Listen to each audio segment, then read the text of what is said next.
Well, Ken and Pam, still a heavy police presence here along North Main Street.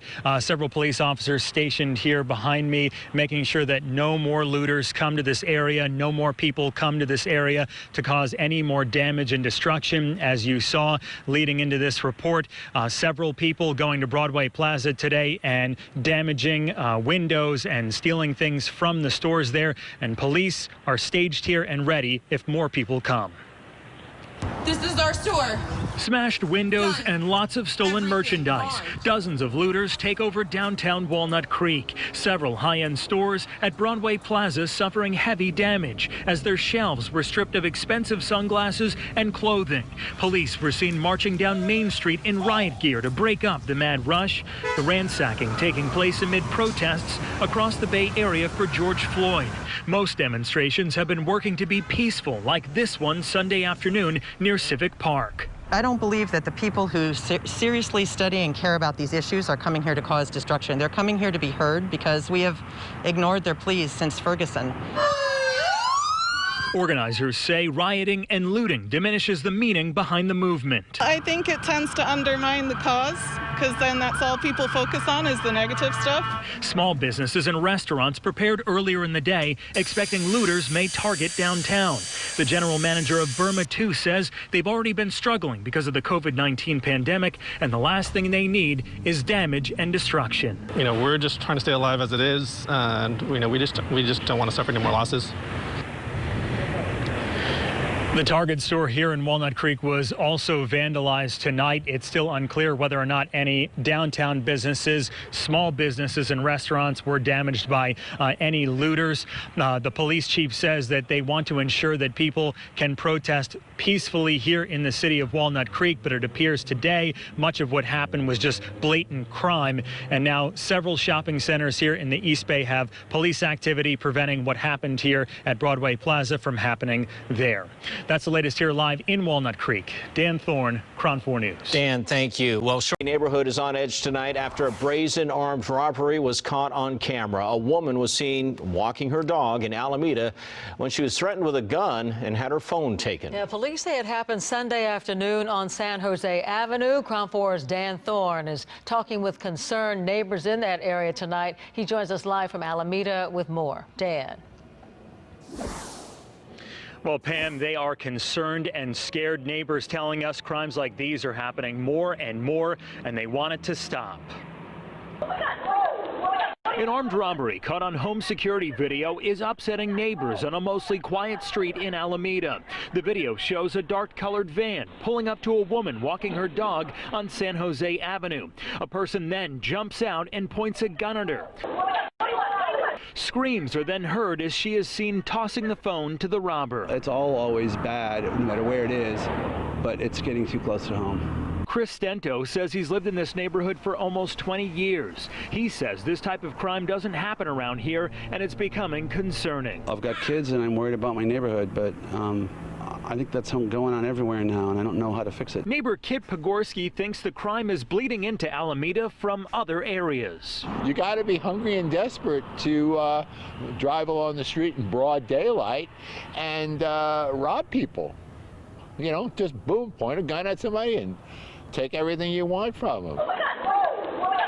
Alameda police say the robbery happened Sunday afternoon just before 1 o'clock. They say they're now looking for 2 men who took off with the woman's brand new iPhone. Be warned, the streets are not safe anywhere in America. Another neighbor told us tonight that there have also been a lot of car break-ins that have been happening on San Jose Avenue. Meanwhile, Alameda police are still looking for more information on this robbery. Reporting live in Alameda, Dan Thorn, KRON 4 News. Piles of torn up grass and dirt have popped up at Lafayette Community Park. All of this damage done to the soccer and baseball fields. The culprits are these 24 feral pigs seen stampeding late at night. It speaks to the semi-rural character of Little Lafayette. Jonathan Katayanagi is the Parks, Trails and Recreation Director for Lafayette. He says the city has dealt with pig problems in the past, but this year it's gotten much worse. You always heard rumors about pigs in backyards around the neighborhoods, a dog barking at a pig at the fence, and some of the neighbors had seen them, but this is the first time they've ever come after the fields. Local soccer teams have been forced to move practice elsewhere because of the mangled mess, and the city had to pay $5,000 to put up this temporary fencing. The more permanent chain link fence will cost even more. Well, this grass and dirt has been chewed up because the pigs are hungry and they're looking for grubs and other bugs. And this isn't just happening here, it's happening in neighborhoods too. I grew up in a farm in Iowa, but these are a different kind of pigs. They're more destructive. This was Marlis Randick's yard last year when the wild pigs trampled her well-groomed grass in search of food. She had never seen such a sight in 40-plus years of living in Lafayette. We tried everything, water sprinklers, light meters to scare them away. Nothing worked. The Randick's yard has been returned to its lush normalcy, and they too put in a fence. It didn't come cheap, but these pigs aren't pushing them out of town. We've raised our daughters here, and we all love it. You know, we just love the property. And so we plan to stay as long as we can. Reporting in Lafayette, Dan Thorn, KRON 4 News. His name is Ken Liu, and he's finally home after spending more than a month away from his family while fighting COVID-19. His community, inspired by his battle, spent the day by showing how much they care. Showered with applause, Ken Liu is taking in the fresh air while taking his first steps out of the hospital. Hi. It's the end of a long-fought battle with COVID-19. More than 30 days away from his family, he's now back home in Daly City, getting a hero's welcome and a day named in his honor. It's Ken Paul Liu Day. Liu's wife Clarissa receiving a proclamation from San Mateo County Supervisor David Canepa. Clarissa's strength and passion, as described by her husband, is what has been keeping him alive. It is impossible to describe or to put to words the pain, honestly, the shock, and the uncertainty. Clarissa was not sure if this day would come. Fearing the worst, Ken called her from the hospital last month and said, "Babe, don't let me die." At that moment, it was a bit of a shock to hear him say, "Babe, don't let me die," because you never expect when you leave your husband at a hospital that you're not gonna, there's a potential that you may never see him again.